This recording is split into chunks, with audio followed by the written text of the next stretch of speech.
अस्सलाम वालेकुम दोस्तों, कैसे हो? उम्मीद है कि सब खैरियत से होंगे। अल्लाह आप लोगों को ऐसे ही खुश रखे।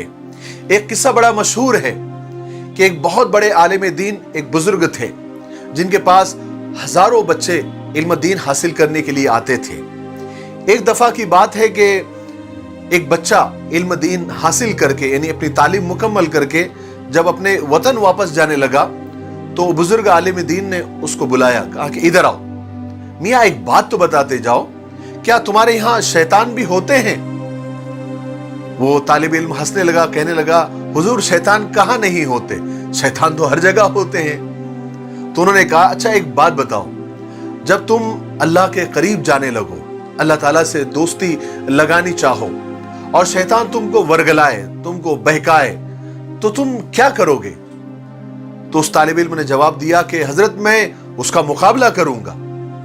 फिर वो बुजुर्ग कहने लगे, फर्ज करो तुमने शैतान का डट के मुकाबला किया और वो भाग भी गया और फिर तुमने अल्लाह के करीब जाने की और अल्लाह से दोस्ती बढ़ाने की जद्दोजहद की कोशिश की और फिर शैतान ने आकर तुमको बहकाया, तुमको रोक दिया, फिर तुम क्या करोगे? उसने कहा, हजरत मैं फिर मुकाबला करूंगा। वो बुजुर्ग कहने लगे, अच्छा मान लिया, तुमने दूसरी दफा भी उसको भगा दिया, लेकिन अगर वो तीसरी दफा भी तुम पर हमला आवर हुआ और उसने तुम्हें अल्लाह के करीब जाने से और अल्लाह के करीब बढ़ने से रोक दिया, फिर तुम क्या करोगे? वो तालिब इल्म हैरान सा हो गया, कहने लगा, हजरत मेरे पास इसके सिवा क्या रास्ता है, क्या इलाज है? मैं फिर उसका मुकाबला करूंगा। तो बुजुर्ग कहने लगे, अगर सारी उम्र तुम शैतान से ही मुकाबला करते रहोगे तो खुदा तक कब पहुंचोगे? वो तालिब इल्म, वो बच्चा लाजवाब हो गया और खामोश हो गया। तो बुजुर्ग आलिम दीन ने कहा, अच्छा एक बात बताओ, तुम अपने चहीते दोस्त, अपने जिगरी दोस्त के घर उससे मिलने के लिए जा रहे हो और उस दोस्त ने उसके घर के बाहर एक कुत्ता पहरेदार बनाकर बिठा रखा है और जब तुम उसके घर पर मिलने के लिए अंदर जाने की कोशिश करते हो, वो कुत्ता तुम पर हमला कर देता है, तुम्हारे पैरों को काट लेता है, तुम्हारी एड़ी को पकड़ लेता है, तो तुम क्या करोगे? तो उस तालिब इल्म ने कहा कि मैं कुत्ते का मुकाबला करूंगा, उसको भगाऊंगा।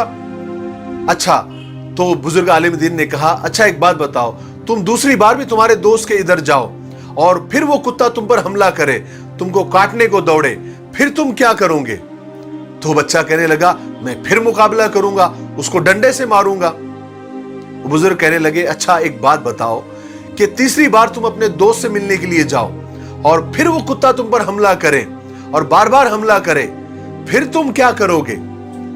तो वो तालिब इल्म हैरान होकर कहने लगा कि अब मेरे बर्दाश्त के बाहर हो जाएगा, मैं अपने दोस्त को आवाज लगाऊंगा कि वो बाहर आए और अपने इस जालिम कुत्ते को संभाले, क्योंकि ये कुत्ता मुझे तुम्हारे पास आने से रोक रहा है, तुम्हारे करीब आने से रोक रहा है, मैं अपने दोस्त को आवाज लगाऊंगा।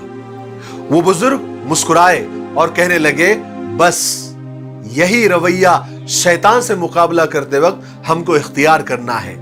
जब हमारी सारी तदबीरें और सारे आइडियाज हमको बचा न सके और ये शैतान हम पर बार बार हमला करे, हमको बहकाए, हमको वर्गलाए, तो हमको अपने अल्लाह की तरफ मुतवज्जे होना चाहिए और अल्लाह को आवाज देनी चाहिए और अल्लाह से कहना चाहिए कि ए अल्लाह, अपने इस कुत्ते को संभालिए, अपने इस कुत्ते को रोकिए, ये हमें आपके करीब आने से रोक रहा है और ये सबसे बड़ी रुकावट है।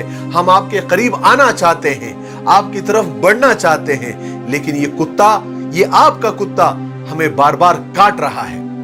बेशक अल्लाह के कब्ज़े कुदरत में सब कुछ है, शैतान से हम अकेले मुकाबला नहीं कर सकते, हमें अल्लाह की मदद की सख्त जरूरत है, हमें अल्लाह से दुआ करने की सख्त जरूरत है। अगर अल्लाह की मदद शामिल हाल रही तो हम शैतान का मुकाबला कर सकते हैं और शैतान के बहकावे से और उसके वर्गलाने से बच सकते हैं। हम अकेले कुछ नहीं कर सकते जब तक अल्लाह की मदद शामिल हाल नहीं होगी। मुझे उम्मीद है कि आपको इस किस्से से एक बहुत बड़ा सबक मिल गया होगा। मेरे लिए दुआ करते रहें। अस्सलाम वालेकुम।